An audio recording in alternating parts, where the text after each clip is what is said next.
අයිබෝන් යාළුවනේ මගේ ආදරණීය යාළුවෝ සියලු දෙනාටම ජයග්‍රාහී සුබ දවසක් වෙන්න කියලා ප්‍රාර්ථනා කරමින් තවත් අලුත් වීඩියෝ එකක් අරගෙන තමයි ඔයාලා අතරට ආවේ. ඉතින් වීඩියෝ එකට යන්න කලින් ඔයාලා මගේ channel එක තාමත් subscribe කරලා නැත්නම් subscribe කරන්න කියලාත් ආදරණීය මතක් කිරීමක් කරන ගමන්ම අපි යන් යාළුවේ මේ අරන් ආපු වීඩියෝ එක බලන්න. ඉතින් යාළුවනේ මේ අරන් ආපු වීඩියෝ එක වලට කියන්න හදන්නේ බස්නාහිර පළාතට අයත් ගම්පහ දිස්ත්‍රික්කයේ වත්තල හැඳල නායක කන්දේ තියෙන සුපිරි අනර්ග දෙමහල් නිවසක් ගැන තමයි.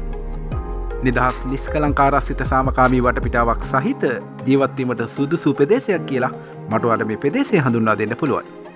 රෝල ගේට්ටුවක් සහිත තාප්පකින් වට වුණු මෙම අනර්ග ඉඩම පර්චස් 11කින් පමණ සමන්විත වෙලා තියෙනවා. තවද නිරෝල් ඔප්පු සහ සියලුම නීතිමය ලේඛවිලිද ඉඩම සතුව පවතිනවා කියලත් ඔයාලට මතක් කිරීමක් කරනවා.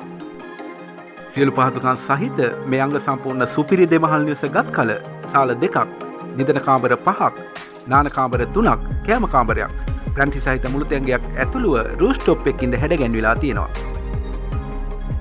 සියලුම නාගරික පහසුකම් වලටද ආසන්න වෙති මෙම අනර්ග නිවසේ සිට එලකන්ද පිටකොටුව බස් පාරට මීටර් 50ක්ද හැඳලට කිලෝමීටර් 1ක්ද වශයෙන් දුර සීමාවකින් සමන්විත වෙලා තියෙනවා. ප්‍රසිද්ධ ජාතික හා ජාත්‍යන්තර පාසල්, සාප්පු සංකීර්ණ සුපිරි වෙළඳසැල්, බැංකු සහ රෝහල් පහසුකම් ඇතුළු සියලු නාගරික සේවාවන් සඳහා දිතාමත් ඉක්මනින්ම පිවිසීමේ හැකියාවක්ද මේ සුපිරි නිවසින්දලා පවතිනවා.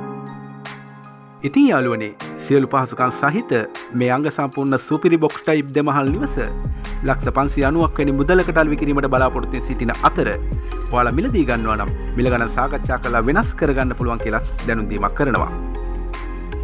ඉතින් නිස්කලංක පරිසරයක් සහිත සියලු නාගරික පහසුකම් වලට ආසන්න ඇති මේ සුපිරි දෙමහල් නිවස ඔයා මිලදී ගන්නවා නම් ඔයාට මේ පිළිබඳ වැඩි විස්තර ලබා ගැනීමට අවශ්‍ය නම් ඉරේ දිස් වෙන ෆෝන් නම්බරයට කෝල් එකක් දීලා ඔයාට අවශ්‍ය සියලුම විස්තර ලබා ගැනීමේ හැකියාවත් පවතිනවා. එහෙමනම් යාළුවේ ඔයාට මේ සුපිරි නිවස වාගේ සිහින මාලිගාව කරගන්න ලැබෙන්න කියලා ප්‍රාර්ථනා කරමින් මගේ වීඩියෝ එකත් එක්ක එකතුලා හිටපු ඔයාලට බෙහෙවින් ස්තුතිවන්ත වන ගමන් ආයෙත් මේ වෙනුම වීඩියෝ එකක් අරගෙන ඔයාලා අතරට එනකන් අදට නවතිනවා. ගිහින් එන්නම්. සියලු දෙනාට ජයෙන් ජය වේවා කියලා ප්‍රාර්ථනා කරනවා.